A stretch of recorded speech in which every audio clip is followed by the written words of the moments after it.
The punch threw Clara Johnson against the pantry door so hard the handle cracked into her ribs. She fell to the marble floor, one hand pressed to her mouth, blood warming her palm before she could even understand where the pain came from. Above her, Adrian Whitmore adjusted the cuff of his white dinner jacket like he had only spilled wine, not broken a woman. "You ruined my evening," he said. Clara tried to breathe, but her chest burned.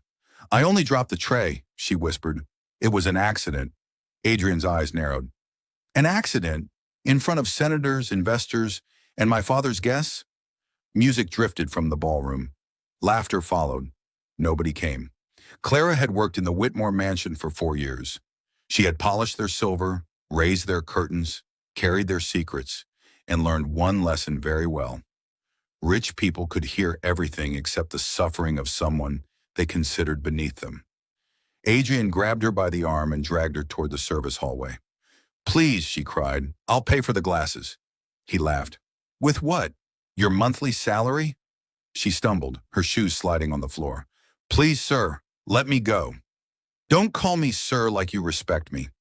You people only behave when fear reminds you who owns the room."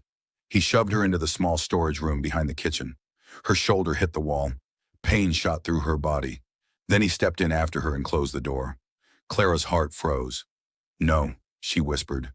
Adrian smiled. "Now you're learning." Another blow landed across her face, then a kick to her side.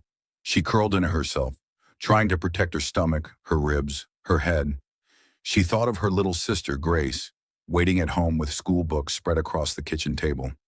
She thought of the rent due on Monday. She thought of all the reasons she had stayed quiet every time Adrian insulted her. But silence had not saved her. It had only taught him she could be hurt without consequence. When Adrian finally stopped, he was breathing heavily. Clara lay against a stack of folded tablecloths, shaking. He crouched beside her and lifted her chin. "If you tell anyone, I'll say you stole from us. The police chief was drinking champagne in my ballroom 20 minutes ago. Who do you think he'll believe?" Clara's eyes filled, but she refused to let the tears fall.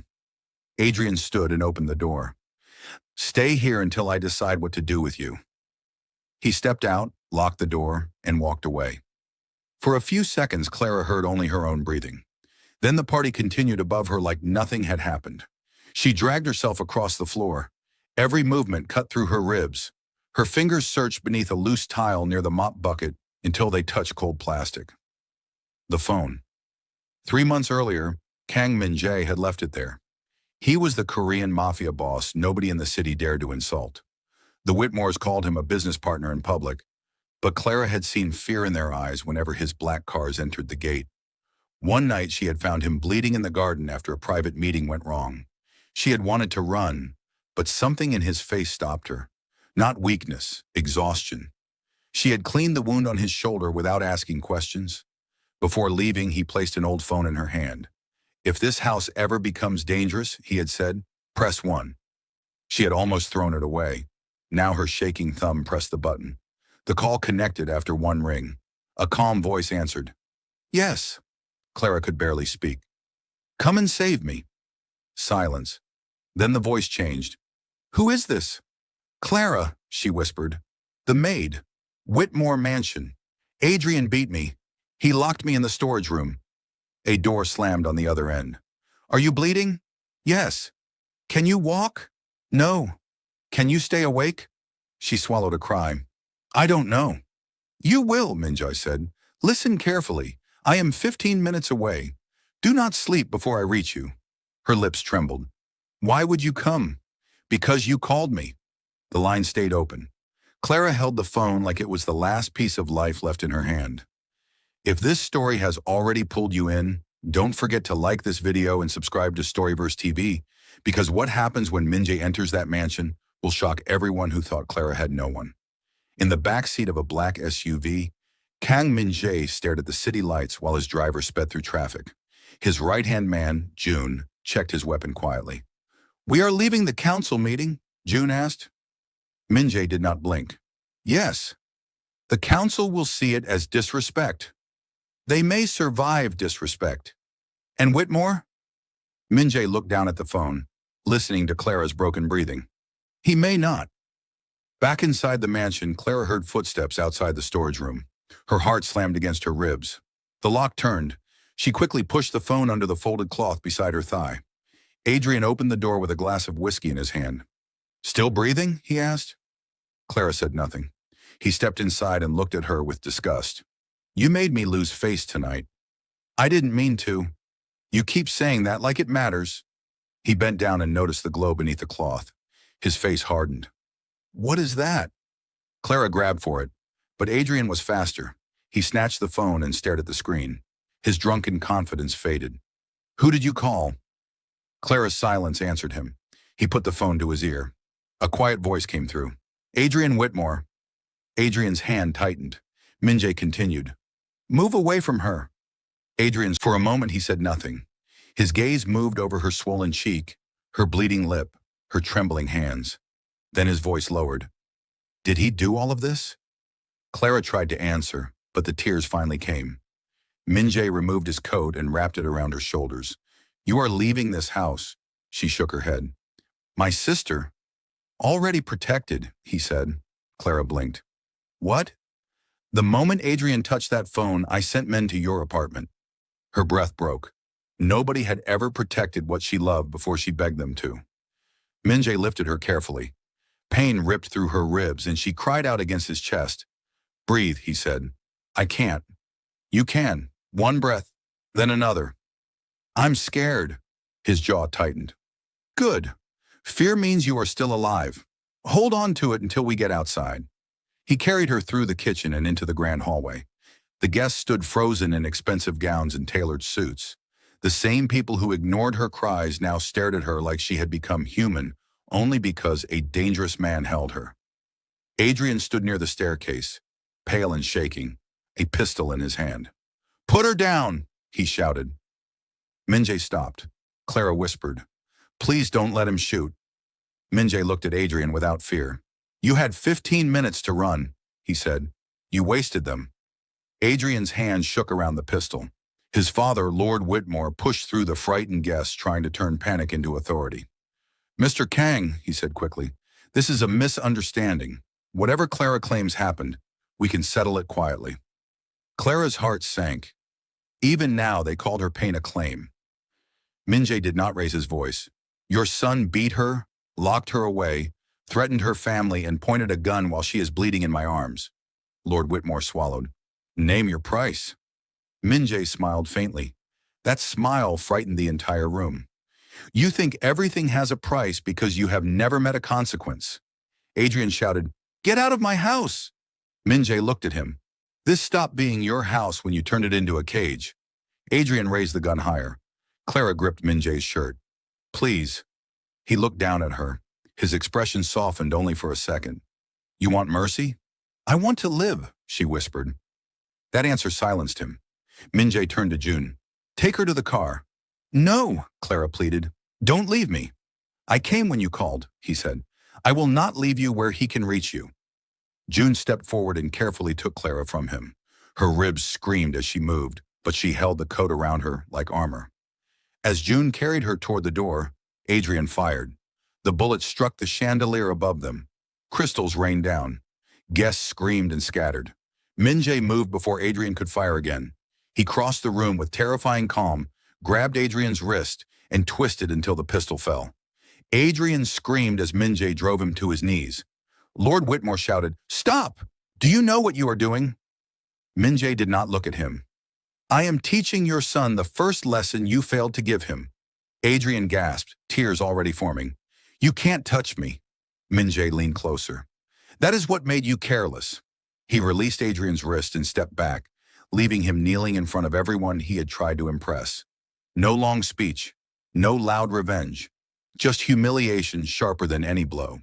Then Min-Jae looked at the guests. "All of you heard her. All of you ignored her. Remember tonight when you ask why powerful men fall." Outside, rain had started. June carried Clara into the back of the SUV and laid her carefully across the seat. She was shaking badly now, her body finally understanding it was no longer required to survive in silence. Min-Jae entered moments later, his face still calm, but his eyes were darker. "Drive," he ordered. The SUV pulled away from the Whitmore mansion as police sirens wailed in the distance. Clara turned her head toward him. Will they arrest me? No. They'll say I stole. They'll say I attacked him. They can say the moon belongs to them. It will not make it true. A weak laugh escaped her, then became a cry. I thought I was going to die in that room. Min-Jae looked at his bloodied knuckles. So did I. She stared at him. Why did you really come? He was silent for a moment. Then he said, because 3 months ago, I was bleeding in a garden and everyone else looked away. You did not. I only gave you bandages. You gave help without asking what it would buy you. Clara closed her eyes. I didn't think you remembered. I remember debts. I remember kindness more. The SUV stopped behind a private clinic hidden behind a closed pharmacy. A doctor with tired eyes met them at the back entrance. He examined Clara quickly, then cleaned her wounds, wrapped her ribs, and warned her not to move too much. 2 cracked ribs, the doctor said. Severe bruising, mild concussion. She needs rest and safety. Clara whispered, Safety sounds expensive. Min-Jae stood by the doorway. Not tonight. When the doctor left, Clara sat on the narrow clinic bed, wrapped in a blanket. Her hands would not stop shaking. My sister, she said suddenly. June stepped in and handed Min-Jae a phone. Min-Jae placed it on speaker. Grace's frightened voice came through. Clara, Clara broke. Grace, where are you? Men came here and said you were safe. Are you hurt? I'm alive, Clara said, crying harder now. Listen to me. Stay with them until I come. Did Mr. Whitmore hurt you? Clara looked at Min-Jae. Then she said, Yes, but he can't touch us tonight. Grace sobbed softly. I love you, Clara whispered. I love you too. The call ended. For a long moment, Clara said nothing. Then she looked at Min-Jae. I don't want to owe you my life. You don't. Men like you always keep records. I keep records of enemies, not victims. I am not a victim. His eyes held hers. No, he said. You are not. Something inside her cracked open then, not from pain, but from being believed. The tears came fully, not quiet tears, not polite tears, deep, shaking tears she had swallowed for years in hallways, kitchens, and servant rooms where nobody cared enough to ask why her hands trembled. Min-Jae did not touch her. He simply stood there and gave her the dignity of not looking away. If you've watched this far, the narrator would say, comment Clara is strong below, like this video, and subscribe to Storyverse TV because Clara's story is not ending in fear. By morning, the city had changed.